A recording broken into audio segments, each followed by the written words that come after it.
The snow's basically behind us. It's going to be a sneakier weather challenge ahead. The Coloradan who blew up his cybertruck outside a Trump property was calling for a military takeover of the government and a purge of Democrats. We'll talk to a woman from Colorado convicted for what she did on January 6th at the Capitol, who says she will not accept a pardon from Donald Trump, and why the Denver Broncos abandoned what clearly were the single greatest sports uniforms of all time. We saw them again last Sunday. Seeing them come out with their uniforms, it's like, wow, that's my team. We'll look at the conspiracy theories and the superstitions about why the Broncos got rid of the Orange Crush unis tonight on Next.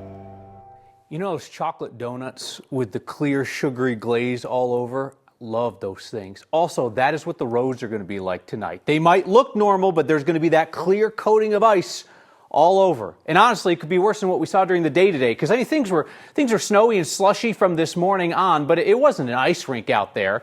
Now come the below freezing temperatures. Meteorologist Kathy Sabin, what are the chances tomorrow morning's commute's a slip show?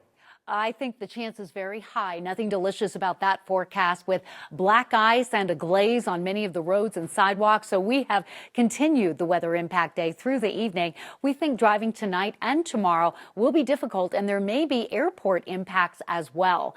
Now that skies are starting to clear tonight, temperatures, the ice, the cold, that will become the secondary focus. Overnight lows in the single digits will keep that ice on the ground for a while. Snow showers moving out of southern Colorado. All the winter weather and travel advisories have canceled out, but we're going to bottom out in the single digits. So a tough drive tomorrow morning and another storm on the way and another round of snow. More on that in a bit. The Coloradan, who investigators say killed himself and blew up his Tesla Cybertruck outside the Trump Hotel in Las Vegas, was calling for militias and the military to take over the federal government and remove Democrats from power.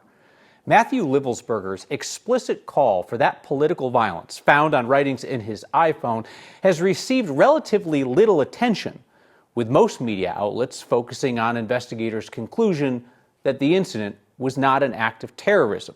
For our reference, I want to read you the FBI's definition of domestic terrorism. It says, quote, violent criminal acts committed by individuals and or groups to further ideological goals stemming from domestic influences such as those of a political, religious, social, racial, or environmental nature. Livelsberger's writings called for the military and military veterans to move on D.C. with the help of militias. He called for the occupation of federal buildings and a lockdown of the highways around them. Hold until the purge is complete, he wrote. Livelsberger also wrote, quote, try peaceful means first, but be prepared to fight to get the Dems out of Fed government and military by any means necessary. Investigators have not said how Livelsberger, a decorated Green Beret who deployed to Afghanistan, was radicalized. They've classified his truck bombing as a suicide and not, as Livelsberger himself wrote, that it should be a spark for a takeover of the government. Arrests for the January 6th attack on the U.S. Capitol continue, now 4 years to the week when that pro-Trump mob stormed the building, with people beating police officers who stood in their way. A Coloradan and his father face new charges, but also the potential of a near immediate pardon from President-elect Donald Trump. The FBI says Duke Valentour from Boulder and his dad, who's from Ohio, rioted together as a family. Investigators say video shows Valentour charging at police and pushing other rioters into the police line. The FBI says officers pepper sprayed Valentour and pushed him back down the Capitol steps. The Valentours both face charges of felony assault and obstruction, along with some misdemeanors. Some of the 20 Coloradans charged for the January 6th attack were violent with police. Others, like the woman known as J6 Praying Grandma, were charged with nonviolent offenses for simply trespassing in the Capitol. She told our Angeline McCall she will not accept a presidential pardon if she's offered one. It's been 4 years since the Capitol riot and 9 months since the woman known as the J6 Praying Grandma was convicted. I look at this as a stand for our country. We're talking with Rebecca Lavrance on the phone. She doesn't have internet access with her punishment. Sometimes you have to suffer unjust things so that for a higher cause. Lavrance was convicted of 4 misdemeanors in the January 6th Capitol insurrection, though she wouldn't describe it that way. I guess I look at it as a First Amendment right. She said if President-elect Trump offers her a pardon, she'll be turning it down. If I take a pardon, then I would not be able to appeal my case. And that's more important to me because that is more for our country than more important than just me looking at a pardon. If her appeal is heard and she won, it could set a new precedent. If she accepts the pardon, the whole appellate process then goes away. She doesn't get to make case law. She won't get to clear her name or find out. 9 News legal analyst Whitney Traylor says it could have an impact on the more than 1,500 others convicted or charged from the same day. That then becomes binding on other courts within that jurisdiction. So if it ultimately got to the U.S. Supreme Court, that'd be binding on everyone. The risk is she may not win her appeal, but she at least wants to try and won't let a pardon get in the way. I think it would be exciting to be part of something that was making a difference for our country, for justice and truth. And this could turn things around so that it could free other prisoners that, exonerate them. As part of her conviction, Lavrance will pay a $103,000 fine. It was so high because she had fundraised online, and the judge said he did not want to see her profiting from all of this. A successful appeal could potentially reverse that decision on that fine as well. Kyle. Yeah, participating in the J6 riot has been very profitable for some of the defendants. She's taking a risk, right? But she's taking less of a risk than the people who say were convicted of attacking cops would be taking. Exactly. When we think about the defendants in the January 6th incident, in the insurrection, right, a lot of them are convicted of felonies or charged with felonies. She's convicted of misdemeanors. And so this is a case, for instance, a little bit lower on the risk scale in comparison to other defendants who may not want to take that risk if they do have some of those higher charges. Angeline McCall, thank you. Colorado is part of a federal lawsuit against 6 major landlords for a price-fixing scheme to raise rents. The Department of Justice says huge landlords like Greystar and Cortland Management colluded to set rental prices by sharing competitive information about rents, occupancy levels, and pricing strategies. These allegations are part of an ongoing multi-state lawsuit against RealPage. That's a software outfit that uses non-public information like occupancy, lease terms, floor plans to set local price points. Recent report from the Biden administration claimed that those algorithms drive up rent by an average of $136 per month in Denver. RealPage says its algorithm is just giving recommendations. It's not involved in collusion.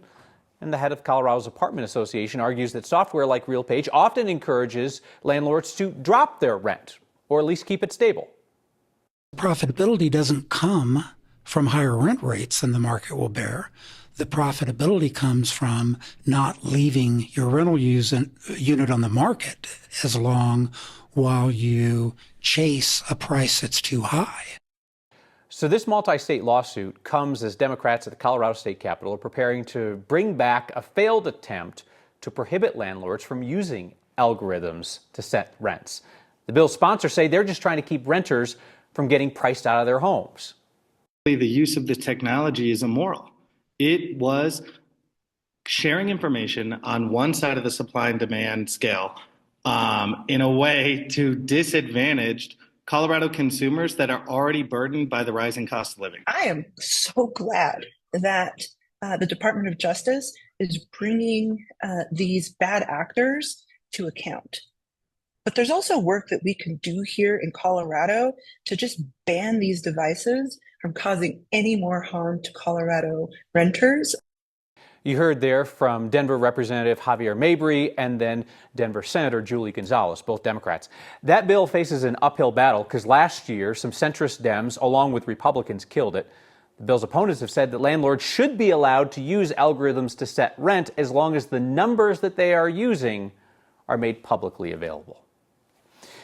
So maybe it was the Kansas City Chiefs playing their C team that led to the Broncos blowout last weekend. Maybe it was the pressure to win and get into the playoffs. Or maybe, just maybe, the magic was actually the return of the single greatest uniforms in sports history, the throwback Orange Crush jerseys. A bunch of us, in unison on Sunday, said, those should be the full-time uniforms.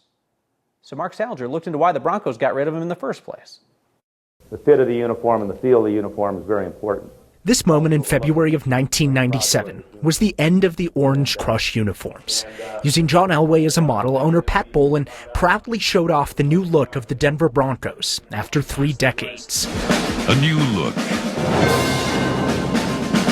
the same old magic. There's no single answer as to why Denver abandoned the D on the helmets and the orange uniforms, but there are a lot of possibilities. This Broncos team YouTube clip seems to point to Mr. Boland's desire for a new logo. Broncos owner Pat Boland is quoted as saying that he wanted a logo, a horse that looked like it was going to kick someone's ass. Others point to the Broncos' 4 Super Bowl appearances between 1977 and 1990 that all ended in losses. Their final game in orange was a playoff loss to Jacksonville. Was that the reason for the change? Not that I know of. I really hadn't heard anything about that. Denver in their throwback uniforms. Jim Sacamano is the former longtime vice president of public relations for the team.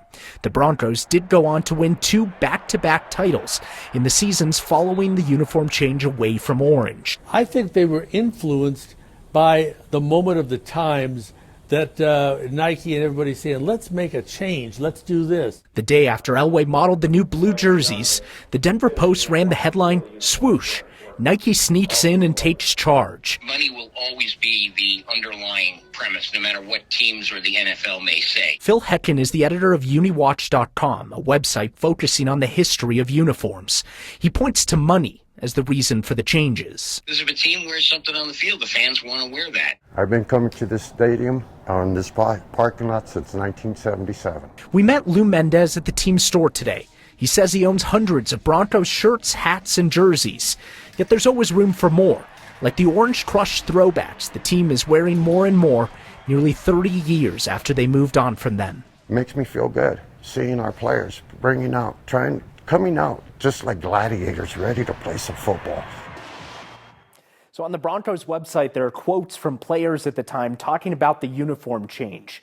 Neil Smith told the team at the time that the horse on the 1996 uniforms, the old uniforms, looked like it was sneezing, and the new logo looked so much cooler. So he told the team that helped seal the deal for him to move from Kansas City over to Denver. So when I and others said over the weekend that the Orange Crush unis should be the main unis, there were people in the mentions saying that they thought that Boland took the D off the helmets as a leveraging thing, saying, look, now it'll be easier for me to move the team out of Denver if you don't give me a new stadium. You looked into that. Yeah, so many rumors, right? But we asked Jim Sacamano today, and at least what he remembers is, yeah, that may have potentially been a thing, but not something that he remembers being the main problem. He also says, regardless if there's a D on the helmet or not, you can still move a team, whether it says Denver or not.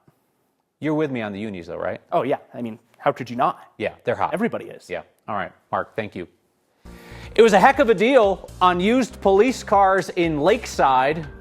Prosecutors say it was actually embezzlement by the police chief and the former mayor. We had an impact on the sport. We were the first team to get going in the U.S. Pioneering sled hockey team, recognized for a historic run. Next. The police chief and former mayor of the tiny town of Lakeside, same dude, has pleaded guilty to embezzlement. Prosecutors say Robert Gordonier was selling off police cars and pocketing the profit.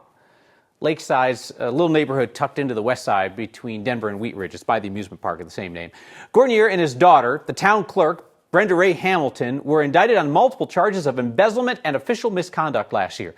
Prosecutors say Hamilton, with her father's blessing, bought 3 police vehicles at bargain prices, like $5,000 for a Dodge Charger. Hamilton is accused of selling them for more and pocketing the profits. Gordonier took a plea today, 4 years probation. He'll pay back $26,000. Hamilton's pleaded not guilty. We should note she is also charged with a crime for driving a police vehicle and trying to pull somebody over. It took a while for the snow to get going last night, but once it did, it was an impact for the morning drive. School delays, some folks working remote. The roads were icy and snow-packed. Well, the snow has stopped falling, but the roads are a bit glazy out there, a little bit icy, and that sheen that you see is not wet. Temperatures today were in the 20s. We've already dropped into the teens, and we're headed into the single digits. The snow showers are ending from north to south with drier air working in, and this is the next storm system already poised to move into Colorado on the heels of this one. It'll be here Thursday. We're down to 19 in Denver, going for a forecast low of 6 above zero. Winds are light, skies are clearing, so good radiational cooling means a cold night with additional snow showers that will impact your drive from Colorado Springs south down to Trinidad and into the New Mexico area. So clearing, that's the good news. You get some sunshine tomorrow, but we have another round of snow coming in, and that could mean snow showers Thursday morning and more travel advisories for those of you heading into the mountains. Temperatures are cold now, about to get a whole lot colder, but temperatures will rebound tomorrow with highs in the upper 30s. I saw something online today that had all of you written all over it. There are kids at Children's Hospital who would love nothing more than to go outside and build a snowman on a day like this, but their health doesn't allow.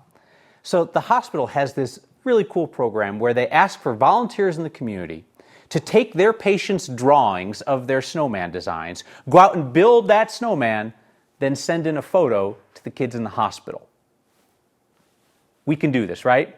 So it's their Snow Buddies program. Snow Buddies take the kid's photo, make it in real life, then send in a photo of it to make some young person's day at Children's Hospital. The hospital has what I think is a very achievable goal to match at least 50 patients with a snowman drawing with somebody in the community willing to make it for them the next time that it snows. If you'd like to be a volunteer, check out this story on the next section of 9news.com. It means the world. It almost means more than winning a gold medal because you're a trailblazer. You're the first ones to do it. Paralympic team finally recognized for their contributions to hockey history. Next. The U.S. Paralympic sled hockey team has been absolutely dominant. Won gold in 5 of 6 appearances dating back to 2002. Last month, that team, including a guy from Boulder, got one of the highest honors in hockey. These are a video VHS, because I'm a Gen Xer, right? I'm not going to sit here and say Dan Henderson is old. That's right, man. But he does know about recording footage to VHS. Someone taped over the Bye-Sun ceremony of whatever that was. USA gold, certainly worth the dub over. And then the opening and closing ceremonies of both the Paralympics I was in. Dan started playing sled hockey over 30 years ago. We sit down on specially designed sleds. We strap ourselves in and we propel around the ice with 2 modified hockey sticks. The only difference is we don't have a tripping penalty. He's made the most out of an injury he's lived with most of his life. When I was 7 years old, I was in a car accident in Boulder, Colorado. My legs were completely broken, so they fixed one, but they couldn't fix the other one, so they had to amputate basically just my foot. A lot of hard work took Dan to the highest level of competition. We actually came out victorious after the second round shootout in Salt Lake. So that's how we won the gold medal. He was a defenseman on the first U.S. men's sled hockey team to win the Paralympic gold in 2002. An accomplishment which led to an even more prestigious recognition. The whole team was inducted into the U.S. Hockey Hall of Fame, which is the highest honor that a hockey player can achieve in the U.S. He and the rest of the O2 squad are the first sled hockey players in the hall. Recognition in the sport is key. It's because it's still, after all these years, still a relatively unknown sport in the U.S. Almost means more than winning a gold medal because you're a trailblazer. You're the first ones to do it. Dan may be past his playing prime. Some of these I haven't even seen. But that's fine, because now he's a legend. That means a lot to me. It really does. It means the world. For Next, I'm Mike Grady. Back with your feedback about the Orange Crush unis next. Louise and Wheat Ridge completely agree the Orange Crush uniform should come back. Please keep advocating. A text, Orange Crush is the best. Another text, tell the truth about January 6th. Shirley says, still have the Orange Crush t-shirt. And Mark, damn you, now I have to drive on the glazed road and get some donuts. See you next time.